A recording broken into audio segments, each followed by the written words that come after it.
Aloha Airlines. Flight 243. At 24,000 feet, the roof of the aircraft peels off like a tin can. Aloha Airlines Flight 243 is a short inter-island hop between Hilo and Honolulu.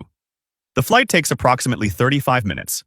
It is so short that the aircraft barely reaches cruising altitude before beginning its descent. This particular Boeing 737 has made this same short flight so many times that it has more takeoff and landing cycles than almost any other commercial aircraft in the world. Each pressurization cycle stresses the fuselage. Each cycle creates microscopic cracks in the metal around the rivets holding the aircraft's skin together. Maintenance inspectors have noted corrosion concerns on this aircraft multiple times.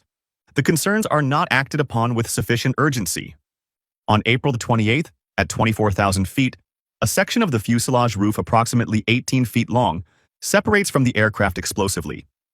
Flight attendant Clarabelle Lansing, who is standing in the cabin, is ejected instantly. She is never found. The cockpit is suddenly open to the sky. The noise is beyond description. Passengers are exposed to 500-mile-per-hour winds at minus 50-degree temperatures. Somehow the aircraft does not break apart. Captain Robert Schornsteimer, suddenly flying what is essentially a convertible at 24,000 feet, manages to land the aircraft at Kahului Airport on Maui. Of 95 people on board, 65 are injured. One is killed, Clarabelle Lansing. The investigation finds widespread corrosion that should have grounded the aircraft before this flight. The mistake was not one decision on one day. It was years of ignored warnings and deferred maintenance accumulating until the sky itself came in through the roof. Helios Airways. Flight 522. A ghost plane crashes into a Greek mountainside with everyone on board already dead. Helios Airways. Flight 522 departs from Larnaca, Cyprus, bound for Athens on a routine morning flight. Shortly after takeoff, the crew contacts the airline's maintenance control center to report a problem with the air conditioning and pressurization systems. What nobody realizes, not the crew, not the maintenance controller, not air traffic control, is that the pressurization system is in manual mode instead of automatic. This means the cabin is not being pressurized. At altitude, the aircraft begins slowly filling with hypoxic air. Oxygen levels drop gradually. The effects of hypoxia are insidious: confusion, euphoria, drowsiness. Victims often do not realize anything is wrong. The crew loses consciousness before fully understanding what is happening. The aircraft continues flying on autopilot.